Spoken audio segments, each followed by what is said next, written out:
Utilisation de la masse volumique. RAS. La masse volumique d'un matériau et la masse de ce matériau par unité de volume. Elle varie selon la température. En chauffant, le volume peut augmenter, ce qui modifie la masse volumique sans changer la masse. Elle varie selon la température. En chauffant, le volume peut augmenter, ce qui modifie la masse volumique sans changer la masse. Deux corps ayant le même volume peuvent avoir des masses différentes selon leur composition. Deux corps de masse égale peuvent occuper des volumes différents.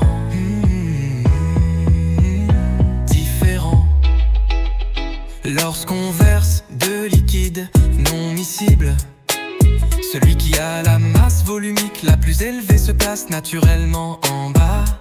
Lorsqu'on verse de liquide non miscible, celui qui a la masse volumique la plus élevée se place naturellement en bas. De plus, un objet solide flotte dans un liquide si sa masse volumique est inférieure à celle du liquide. De plus, un objet solide flotte dans un liquide si sa masse volumique est inférieure à celle du liquide. Utilisation de la masse volumique, différenciation d'espèces chimiques. On peut différencier deux espèces chimiques semblables à l'œil nu en déterminant leur masse volumique.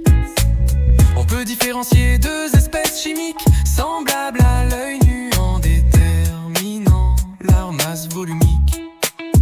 On peut également identifier une espèce chimique par comparaison de sa masse volumique avec des masses volumiques connues.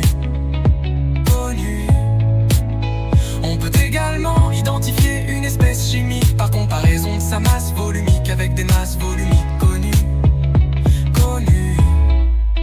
Détermination d'une masse volumique. En science, on commence souvent par apprendre la définition d'une grandeur physique sous forme de formule simple. Par exemple, pour la masse volumique, on utilise ρ. La masse volumique d'un matériau est égale à la masse m de ce matériau sur son volume V. Pour déterminer la masse volumique ρ du matériau d'un corps, on mesure la masse m du corps avec une balance, le volume V du corps à l'aide d'une éprouvette graduée. On convertit ensuite les mesures dans l'unité désirée de la masse volumique, puis on divise la masse par le volume. La masse volumique d'un matériau est égale à la masse de ce matériau sur son volume. Cette formule simple permet de définir la grandeur, mais elle sert aussi à calculer les autres valeurs grâce à la règle de 3. Ainsi, si l'on connaît deux des trois grandeurs, on peut toujours retrouver la troisième. Pour trouver la masse m égale à ρ fois V. Pour trouver la masse m égale à ρ fois V. Pour trouver le volume V égale à m sur ρ.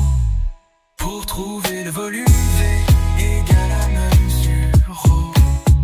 Ce principe est valable pour toutes les grandeurs en physique et en chimie. Une ZAL vient en mulbine, bien comprise, permet de résoudre une multitude de situations.